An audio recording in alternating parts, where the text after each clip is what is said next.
How's it going, guys? Twisted Wrench Garage here. Another episode. We're going to get this truck on the road today. We're going to get everything maintained, get the oil changed. We're going to check all the bearings, re-grease them if needed. We're going to check the brakes.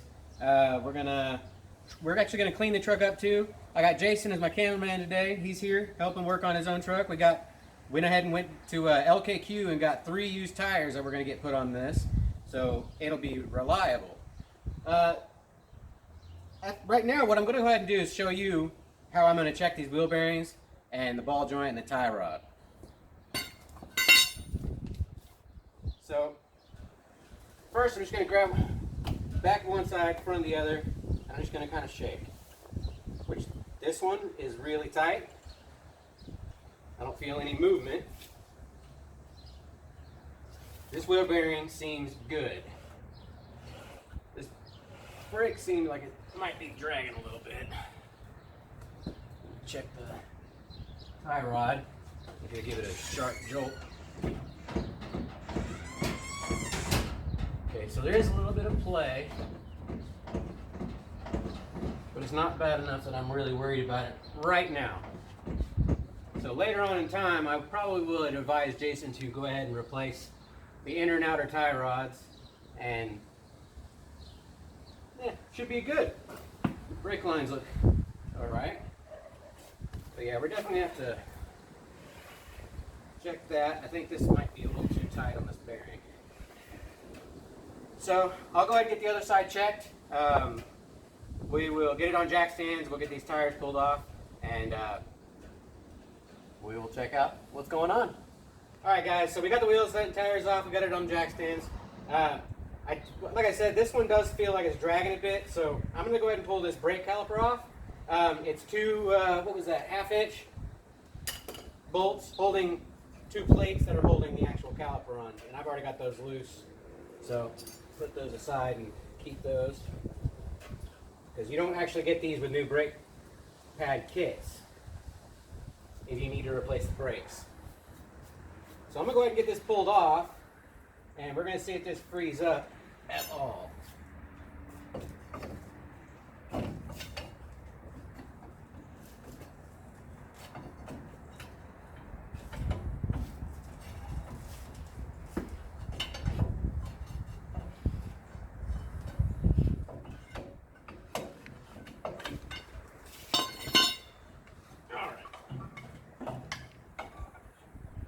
Pads they're okay. They're good enough to last a couple of months, I'd say.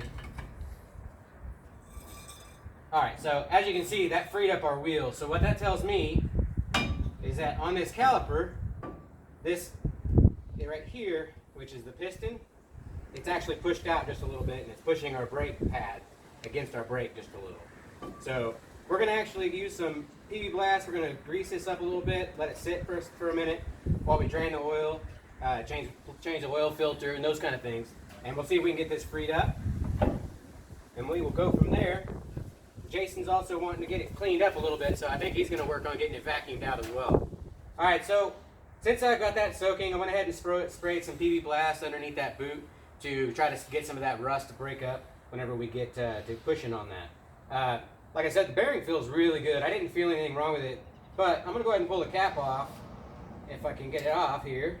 And we're going to check this grease out, and if it's good, then we may just put some new grease in this one and this cap and call it good. It is definitely on there though. Hasn't been off in a while. You just use a flathead screwdriver, just kind of pry it up, or pry it off. Go all the way around, and eventually it'll pop off, just like that. Alright, so this grease is actually, I don't know if you guys saw that. This grease is pretty toasted. So I think my next course of action on this is I think we're going to actually pull both of these apart on both sides. And we're actually going to replace the grease on the bearings. We're going to repack them, clean them, and then we'll put it back together with new grease, and this will be ready to go. but I just don't feel comfortable enough letting Jason drive around on this grease like this, because this is really stuck and it's really hard. It's just dried out, and that right there will burn your bearings up and require you to actually change them. And since these are still good, I want to save them. They may have seen a little bit of heat, and if you guys see any kind of bluing on the bearing or the bearing journal when you guys are inspecting it after cleaning it, that means that it has had some heat put to it. And I would advise you guys replace them at that point, because once they have been heated, it changes the heat treatment on the bearing itself, and it makes it more susceptible to cracking and breaking. And then that's the kind of thing that has you stranded on the side of the road with the wheel off and no bearings. So I will actually go ahead and get started on getting that taken off. I don't want to bore you guys with a whole bunch of recording me just taking this stuff off, so I'm going to go ahead and get this stuff taken off. We'll start getting it cleaned up, and we will show you guys what it looks like after it's all put back together. All right, guys, we got the passenger side taken apart, driver side taken apart. I just wanted to show you how it was looking. This is the before. I mean, this side, the grease was a little bit more sticky, so it was a little bit better. So it wasn't as bad off. There's the parts there. We haven't cleaned these off yet, but just kind of showing you a little before and after.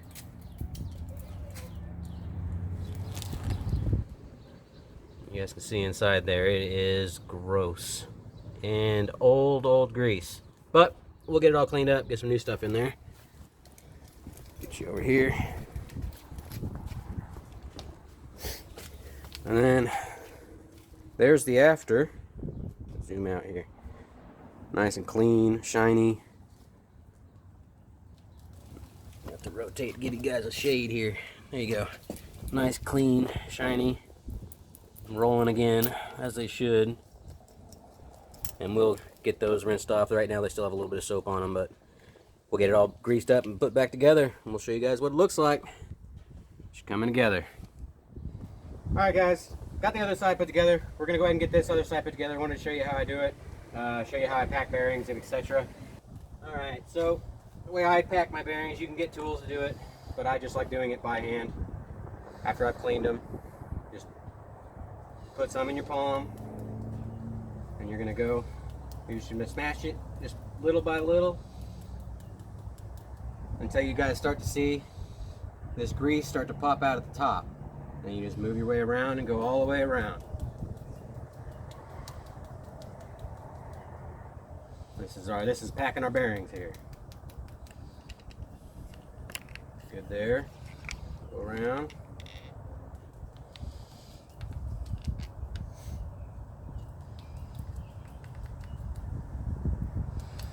Now they have all kinds of special tools for this stuff, but why spend money when you can do it by your hand? They do make it easier, and it's a little less messy, but I mean, I'm willing to save money.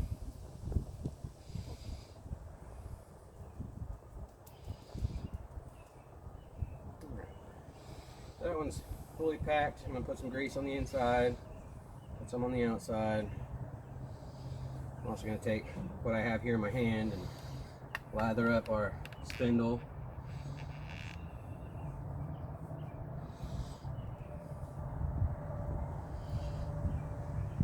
That way we know we have good grease contact all over.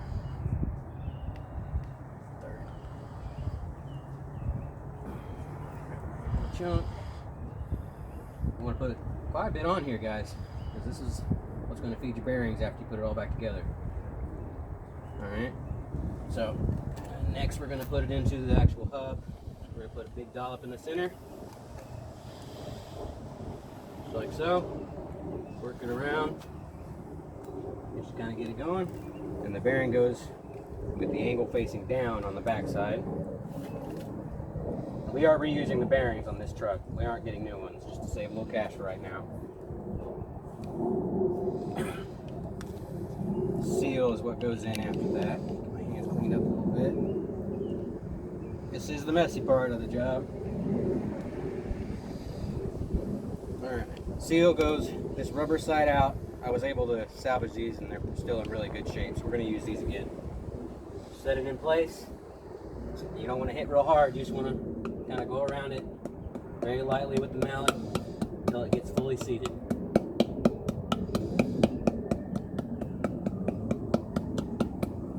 And that's it. And there we just slide it on. Get our brake caliper out of the way.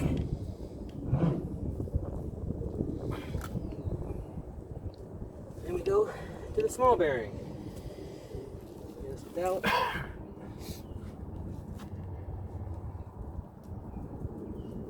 Small one's not going to take as long to pack.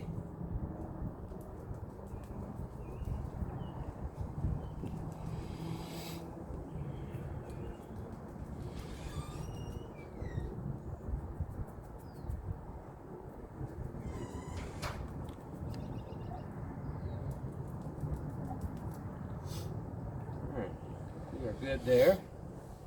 Lather that bad boy up there. We're going to slap it with the angle facing in on this one. Take another rag. Alright. Get some of this grease off my hands here. This stuff gets everywhere.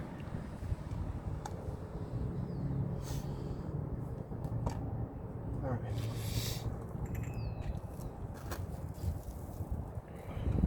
Stupid grease gets everywhere. Everywhere. And we're almost done putting this side back together. It's really simple. After the bearing, you have a washer with a tooth in it that goes in. Then you have your nut. Thread that on until it stops. And I'll show you how to set the bearing. Usually on new ones, you would set the preload, so you would have it a little bit tighter than what I'm going to set it now, but since these bearings have already been used, we're just setting it back to what it was at. And most of the time, you don't even need a wrench to turn these. So what we're going to do is we're going to turn this until you see where it stops real fast. Then we're going to back it off, spin it. Right there should be about good. You can adjust this nut to where you need it to be for this next little part, because this is where you need to put your cotter key in. So I need to turn it back just a little bit, not a whole lot. Actually, let me try going a little bit in. Go a little bit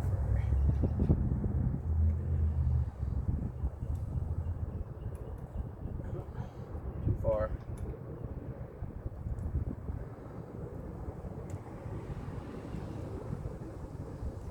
If I can get it on there.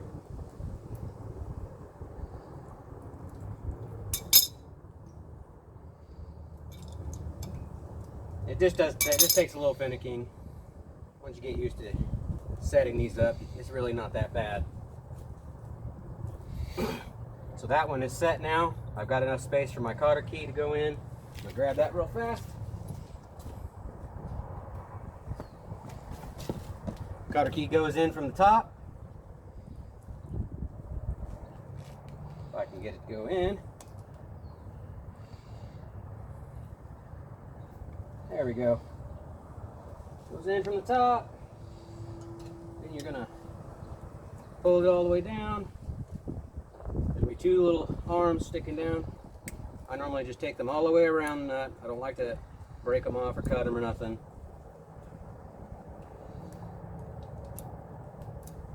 And then that right there is done.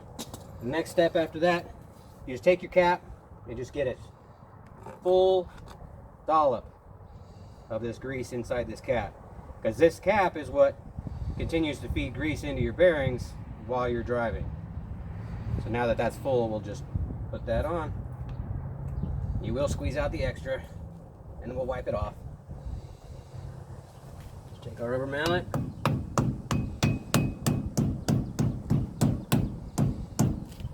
and that's on.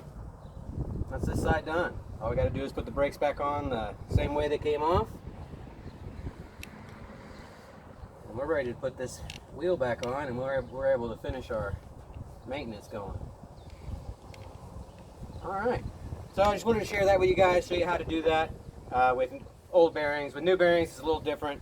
We will get an opportunity to change these bearings to new, as well as on my truck, because my truck needs them too. They're just not real bad like these are. They're about the same. So when we do that, then I'll show you guys how to do the preload on them, and that way you get the proper break-in technique to get it going. So I'll go ahead and get this brake on. We're gonna get these wheels and tires on.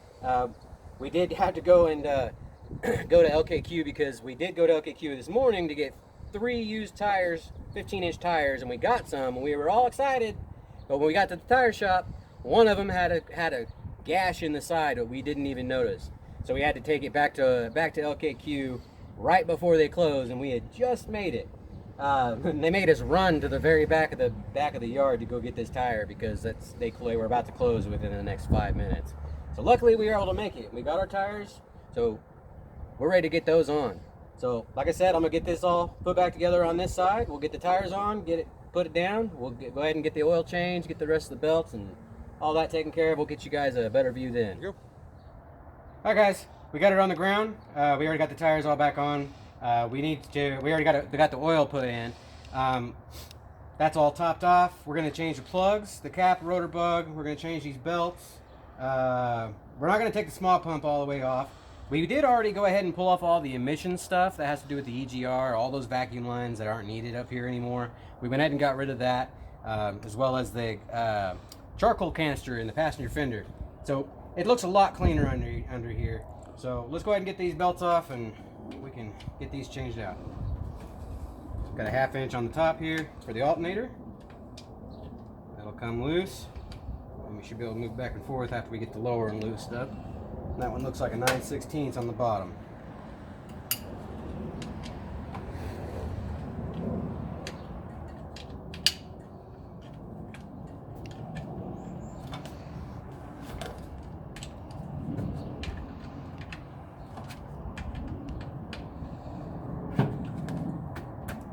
So that one moves in.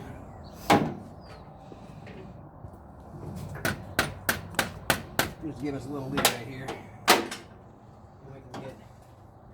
Drop the socket. Oh, gotta have to pull the power steering pump off, or pull belt off first. Sorry, guys. So let's see, how does that one move here? Have to look at it. So we got one there. Can't really tell. Keep in mind, I'm sorry guys, I've never actually messed with one of these straight slant 6s, so I'm gonna need to go get a couple other tools. All right guys, we were running out of daylight, so I wanted to get this done really quickly. So I did go ahead and get it all done and taken care of. There are 2 bolts on the power steering pump lower. They're 9/16. You get those, and those will swing that belt off. And we already got that done. We changed the plugs, we changed the cap, we changed the rotor bug. Like I said, we filled it up with oil. The air filter's changed. We're ready to fire this thing up. Get this thing going. All right. Well, I'm gonna go fire it up. Let's see, got the keys? Yep, they're in there. They're in here.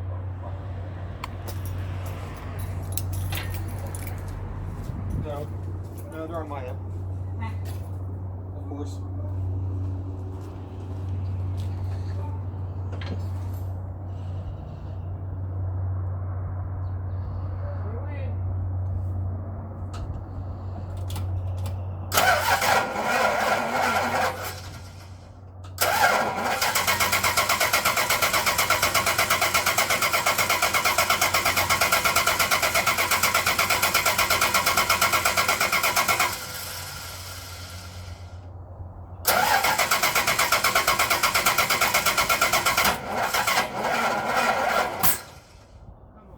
Alright guys, we got it all fired back up. I did have to go back and set it to top dead center because I accidentally got the firing order off on the cap whenever I was putting it back together. So keep an eye on that, guys. We got that fixed, got it fired up, running really good. Still have some things to do though. The brake lights aren't working still. We need to figure that out. I don't know if that's a wiring issue or if it's the switch itself that's going bad. we'll get around to taking a look at that another day. We ran out of daylight today. We got as much done as we could. All right, guys. I started pulling some of this interior stuff out.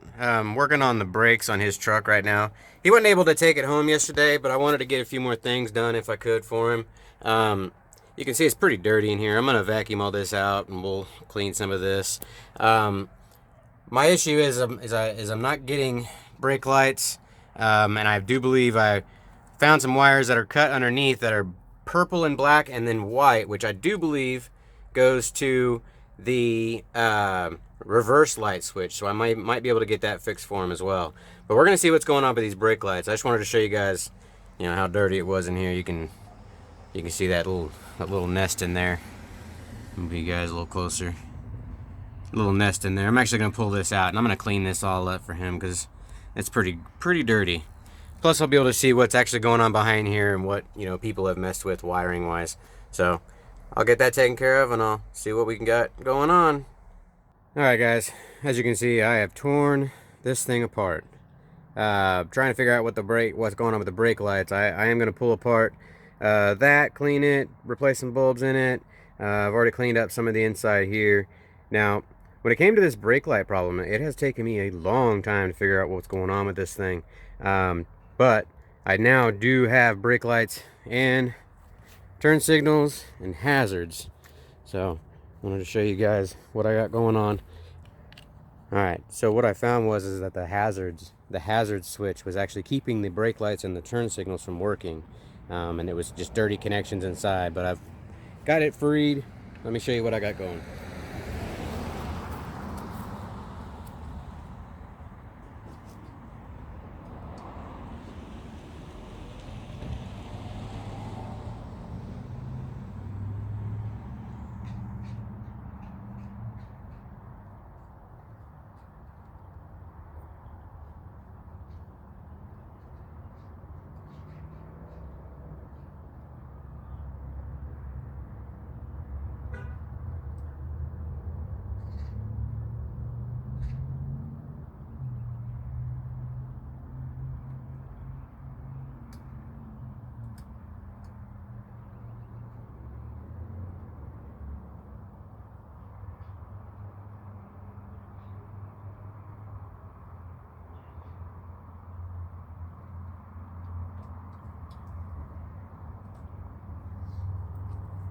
Alright, we got all that taken care of.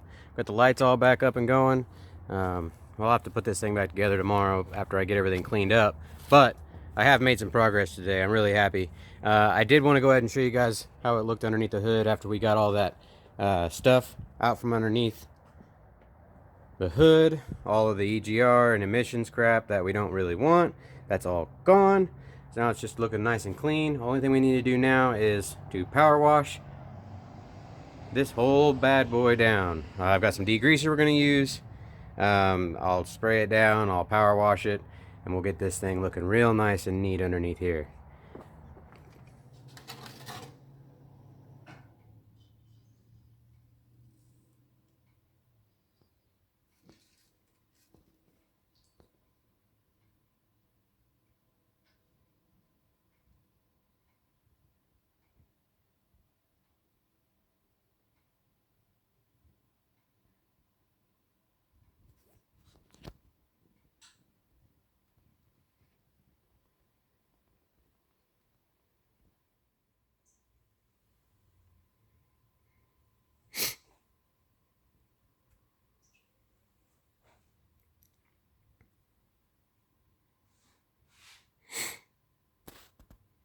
Alright, got this thing all looking nice and clean now. Went ahead and did the reflective tape, painted the needles, cleaned up all the gauges, wiped everything down, cleaned everything inside there. And now she's just ready to get put back together. Also, on this one I found, turn this around here, that this wire was cut like almost flush with it, so I had to do a repair on that to get this to where it'll plug back in again. I'm not exactly sure what that goes to on the speedometer, but want to get that back up on and going on that. He is missing one of the light bulb socket here, but I believe that's for the oil light, and that's actually I think in the truck. So I think that one's good. Then we got a couple lights here for like seatbelt and something else there. But I just wanted to show you guys the little before and after of the gauge cluster being cleaned, and this will end up getting thrown back in the truck. Alright guys, this is something else that we needed to handle. When we got gas the day that we drove it home, that 20 miles or whatever, we got gas and it was leaking from the fill nozzle hose here. So I went ahead and I would suggest you just go ahead and cut these off if you're going to replace them like I am, and replace the clamps as well. I just went ahead and cut this one off. Getting rid of these old style clamps. One of them broke anyways, and I went ahead and put a brand new hose and clamps up there. So now that should be good and tight. Shouldn't leak any more fuel after that. So that's just one more thing knocked off the list. Alright guys, we got it all put back together. She just needs a really good clean now, I think. Gauge cluster's back in, replaced all the bulbs, replaced any missing bulb sockets, repainted the needles and cleaned it completely on the inside. We went ahead and put some new reflective tape inside his cluster to help with the shine and bright, make it a little bit brighter on those gauges. Did clean up some of this a little bit. You can see that little pink zip tie right there, because that right there actually is busted on this side, and that switch wants to push all the way in. So I've got that kind of zip tied together to where it'll function for now until we can find another one for him, because as you can see, this is a non-AC truck. It's just a heat and vent truck, really. Got the radio out, put a cover in that was underneath the seat Jasin found. The radio that was in it was just a cassette player. We don't really know if it works or not. I just went ahead and pulled it out. That way I could go ahead and get all the wiring on this truck, at least closest that I can back to factory, to where it was before anyone kind of did any kind of changes to it. This switch did go ahead and get rid of the wires going to that. That was set up to go to some fog lights up front.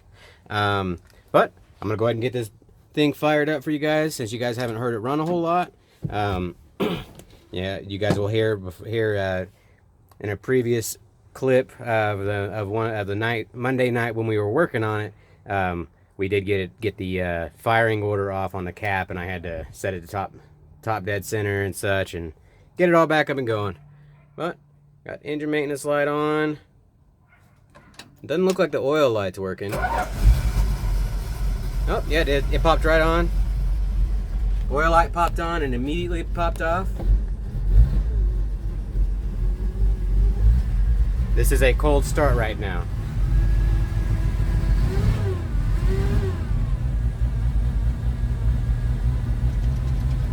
It seems like the alternator may need some work. It's a bit jumpy there. But sounds really good. Go ahead and take you guys out front.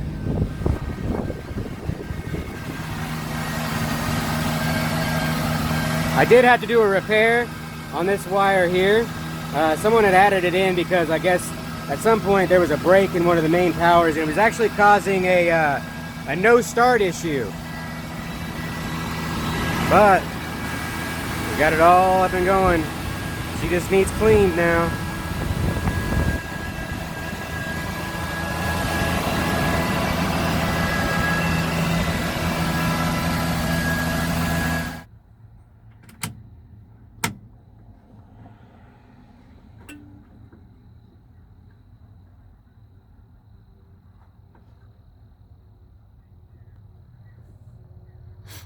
There's a little bit of after, and that's just factory bulbs with the reflective tape.